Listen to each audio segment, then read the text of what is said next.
अस्सलाम वालेकुम, welcome to my YouTube channel. This is Umair and you are watching my YouTube channel vlogger and guider. तो आज की इस वीडियो में आपको कंप्लीट डिटेल्स दूंगा रिगार्डिंग सोलर इक्विपमेंट, उनकी मटेरियल, उनके जो भी चीज़ें उसमें यूज़ होती हैं सोलर पैनल के इंस्टॉलेशन में, उनकी प्राइस के साथ आपको मैं डिटेल्स दूंगा। तमाम जो प्रोडक्ट्स एक सोलर पैनल पर यूज़ होती हैं वो सब आपको बताई जाएंगी, तो वीडियो को एंड तक देखिएगा। जैसा कि आप लोगों को पता है कि पाकिस्तान में समर सीज़न ज़्यादा रहता है, गर्मियाँ ज़्यादा रहती हैं और विंटर सीज़न बहुत ही कम होता है। तो सोलर पैनल्स पाकिस्तान में बहुत ज़्यादा इफ़ेक्टिव है। स्पेशली अगर बात की जाए कराची की, तो कराची में गर्मी 8 से 10 महीने रहती है, वो भी पीक पे। दिन भी ज़्यादा बड़े होते हैं और सोलर सिस्टम इसलिए इफ़ेक्टिव है। तो यही सब बातें सोचते हुए, और सबसे इम्पोर्टेंट रीज़न बिल का था, जो बिल इतना ज़्यादा कि इलेक्ट्रिक का आ रहा है और हर महीने यूनिट्स में इजाफा हो रहा है, तो मैंने भी सोचा कि मैं सोलर सिस्टम अपने घर में इंस्टॉल करूं। चूँकि मेरे घर में इतनी ज़्यादा रिक्वायरमेंट नहीं है, ना ही मुझे एसी चलाना है, फ्रिज चलाना है, ना ही मुझे कोई वॉशिंग मशीन या फिर कोई ऐसी इलेक्ट्रॉनिक अप्लायंस जो 12 वोल्ट से ज़्यादा हो वो यूज़ करना है, तो मैंने इसलिए जस्ट 1.2 किलोवाट का सिस्टम इंस्टॉल किया।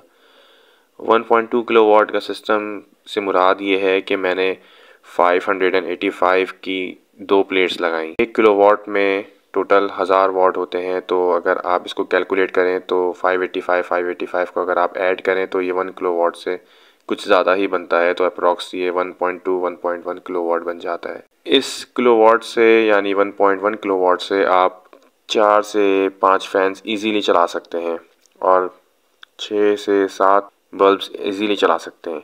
लेकिन आपको इस बात का ध्यान रखना है कि जो बल्ब और जो फ़ैन आप चलाएंगे वो AC/DC होने चाहिए। क्योंकि मुझे फ़ैन भी चेंज करने थे, तो इसलिए मैंने फ़ैन खुर्शीद के परचेज़ किए AC/DC फ़ैन, जो कि 12 वोल्ट के फ़ैन हैं और वो डायरेक्ट करंट पे और फिर के इलेक्ट्रिक पे भी चल जाते हैं। इसकी वारंटी 1 साल की मोटर की होती है। जब आप AC/DC फ़ैन ख़रीदने जाएं तो ये ज़रूर देख लीजिएगा कि आप किसी डीलर से परचेज़ करें, बजाय इसके कि आप किसी ऐसे शॉप से लें जो कि ऑथराइज़ डीलर ना हो खुर्शीद फ़ैन का। तो आपको ये बातें अपने जहन में रखनी हैं। सबसे पहले आपने फ़ैन AC/DC लेने हैं, और AC/DC बल्ब जो आप लेंगे वो आप ओसाका, डाइची या टफ के परचेज़ कर सकते हैं। तो वो जो 12 वोल्ट के बल्ब होंगे वो बेसिकली आप के इलेक्ट्रिक पे नहीं चला सकते, आप उसको जस्ट सोलर पे यूज़ कर सकते हैं। सोलर प्लेट्स आप अगर ख़रीद रहे हैं तो आपने सोलर प्लेट्स का ये ख्याल रखना है कि वो A क्लास हो, डॉक्यूमेंटेड हो। डॉक्यूमेंटेड और A क्लास से मेरी मुराद ये है कि आप ये मेक श्योर कर लीजिएगा कि जो सोलर प्लेट है उस पर एक बार कोड मौजूद हो, और वो बार कोड शीशे के अंदर हो। शीशे के अंदर अगर बार कोड होगा तो इट मीन्स कि वो ऑथेंटिक है, उसमें कोई उन्होंने स्टिकर ऊपर से नहीं चिपकाया है। चाहे कोई भी सोलर प्लेट हो, जिनको की, JA की, लॉन्जी की, कैनेडियन, इनवरेक्स, तो आपने ये ज़रूर चेक कर लेना है ख़रीदने से पहले। डॉक्यूमेंट्स उसके मौजूद होते हैं, वो डॉक्यूमेंट्स होते हैं, क्योंकि ये सारी जो प्लेट्स होती हैं नॉर्मली बाहर से इंपोर्ट हो रही होती हैं, तो उसके शिपिंग डॉक्यूमेंट्स भी आपको शॉपकीपर दिखा सकता है और आप उसकी पिक्चर ले सकते हैं। उससे ये कंफर्म हो जाएगा कि आपके साथ कोई चीट नहीं हुआ है और आपने जो प्लेट्स ख़रीदी हैं वो बिल्कुल जेन्युइन है। मैंने जो सोलर प्लेट्स ली थी वो मैंने लॉन्जी हाइमो 6 एक मॉडल है उसकी ली थी, 585 वाट की। सोलर प्लेट्स में आजकल डबल ग्लास भी आ रही हैं, जिसमें दोनों तरफ ग्लास होता है, तो उससे आपकी जो एनर्जी है वो ज़्यादा जनरेट होती है। लेकिन मैंने जो ख़रीदी थी वो सिंगल ग्लास है। डबल ग्लास के प्राइस 3 से 5,000 आई थिंक वेरी करते हैं, तो आप समझते हैं कि आपको वो लेनी चाहिए, और आपकी सोलर की जो रिक्वायरमेंट है ज़्यादा है तो आप वो परचेज़ कर लें। अब अगर बात की जाए कंट्रोलर की, तो कंट्रोलर आप सिमटेक का लीजिए, क्योंकि मैंने भी सिमटेक का ही लिया था। मैंने इसके साथ 100 एम्पेयर का कंट्रोलर लगाया था। 2 प्लेट्स के साथ नॉर्मली 100 एम्पेयर का कंट्रोलर होता है, तो आप चाहें तो 60 एम्पेयर का भी ले सकते हैं, 80 का भी ले सकते हैं, 100 का भी ले सकते हैं, it depends on you. Basically MPPT सिमटेक का कंट्रोलर बैटरी को चार्ज करने के लिए, उसको डिस्चार्ज करने के लिए इस्तेमाल होता है, और इसका काम ये है कि जब ये देखता है कि बैटरी फुल चार्ज हो गई तो ऑटो पे ये आपका डिस्चार्ज हो जाता है। और इसके वोल्ट्स और एम्पेयर्स को भी ये शो कर रहा होता है कि कितने वोल्ट्स हैं बैटरी के, कितने वोल्ट्स हैं सोलर के, कितने एम्पेयर्स आ रहे हैं बैटरी के, सोलर पे कितने एम्पेयर्स आ रहे हैं, वो ये इंफॉर्मेशन एलईडी स्क्रीन पे शो कर रहा होता है। बैटरी के काफ़ी सारे ब्रांड हैं, ओसाका, फिनिक्स, एजीएस, बट मैंने फिनिक्स की बैटरी परचेज़ की थी। TX1800 उसका मॉडल है जिसमें 185 एम्पेयर्स बनते हैं। तो आई विल सजेस्ट कि किसी भी डीलर से आप बैटरी परचेज़ करें, क्योंकि जो शॉप्स पे होते हैं वो ऑथराइज़ नहीं होते हैं और फिर उनकी बैटरी में कोई फॉल्ट भी हो सकता है। जब आप बैटरी परचेज़ करने जाएं तो इस बात का ख्याल रखें कि जो कोड जो बैटरी पे इम्पोज हुआ होता है वो वारंटी कार्ड के साथ मैच कर रहा हो।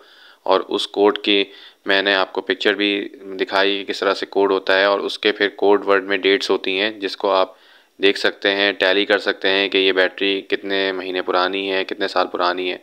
अगर 2-3 महीने पुरानी है तो कोई इशू नहीं है, लेकिन अगर आप उसको परचेज़ करना चाह रहे हैं तो वो आपके फिर किसी काम की नहीं है। तो कोशिश करें कि बैटरी न्यू परचेज़ करें जो शॉप्स पे बहुत पहले से नहीं आई हुई हो, उसी टाइम उन्होंने प्रोक्योर की हो मार्केट से।